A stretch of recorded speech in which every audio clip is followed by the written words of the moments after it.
What's going on, you lot? I hope you're all well. This recipe needs no introduction, which is fortunate. Let's go to the table and do it. Alright, welcome back to the table, guys, and today we are making oatmeal and raisin cookies.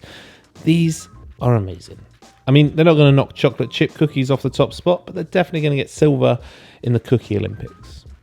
So for these cookies, we're going to need 225 grams of room temperature butter, 225 grams of light brown sugar, half a can of condensed milk, 200 grams of rolled oats, 150 grams of self-raising flour, 1 teaspoon of ground cinnamon, and 150 grams of raisins.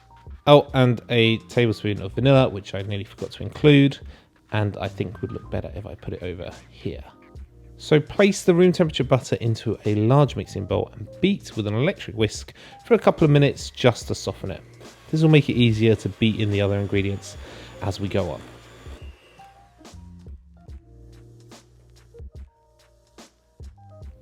Add the brown sugar to the butter and beat everything together for 3 or 4 minutes until the mixture looks light and fluffy. Which, now that I say that, sounds really weird. I guess it doesn't sound as good if you say aerated. Doesn't sound as delicious. We'll stick with fluffy. So once the mix is light and fluffy, we're going to add half a tin or about 200 grams of condensed milk to the butter and the sugar mixture. As I've mentioned before, and will no doubt mention again, these tins are usually an irritating 397 grams. So I would just eyeball half a tin. Feel free to measure out 200 grams if you want, but a couple of grams either way won't affect the final result of this cookie too much. Use the electric whisk one final time to beat the condensed milk into the butter and sugar until everything is thoroughly mixed together. And yeah, I'll say it again, light and fluffy.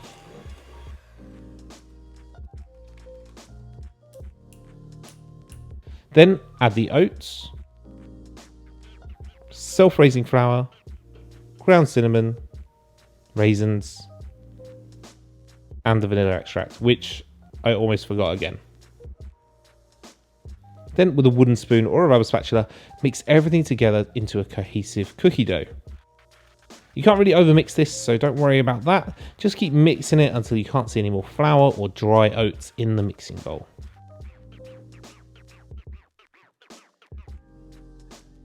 Once the dough is completely mixed, use your hands to roll it into little balls about the size of a golf ball, or maybe a little bit bigger. I'm not 100% sure what size a golf ball is. To be honest, you can make them any size you like, but just try and keep them a similar size so they all cook evenly when you put them in the oven. Obviously, the bigger you make them, the longer they will take to cook, so keep that in mind. Once they're all balled up, you're probably going to want to wash your hands before you do anything else. I'm not doing a third tray for this video, so let's just get rid of that. And then you can stick them in the oven at... wait, I forgot to say, make sure you leave enough space between the cookies as they do spread when they're cooking. This should be fine for me, fingers crossed. So into the oven at 180 degrees C for about 12 to 15 minutes or until light golden brown. Then you can remove them from the oven. I've lost my awesome Millennium Falcon Heath fruit mat somewhere, so this tea towel will have to do.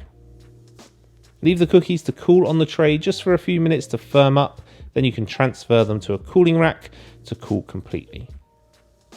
Look at this stupid cooling rack, I can't even get all the cookies on it. It has these ridiculous little things here, it means you can't get everything on.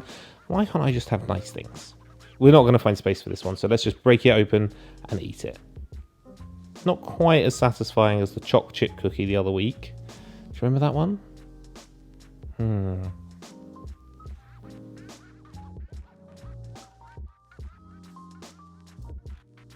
I like them a little bit underdone in the middle, so they still have this sort of chewy, flapjack quality to them. But if you like them crispier, all you need to do is cook them for a little bit longer. You'll figure out what's best for you. Oatmeal and raisin cookies. Go make them now.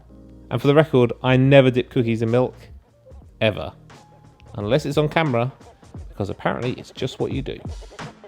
YouTube made me this way.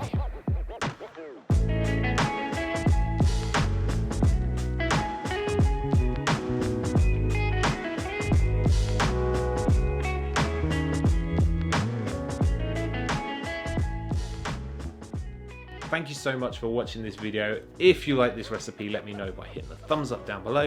And if you're new here and you like what you see, why not consider subscribing? If you like this video, head over to my channel. I've got plenty more just like it. And if you like your recipes written down, easy to follow, head over to my website. You'll find them all there. Hit me up on Instagram or Facebook. I'd love to see what you guys are getting up to. I will see you in the next one. I may have inadvertently given you the gun.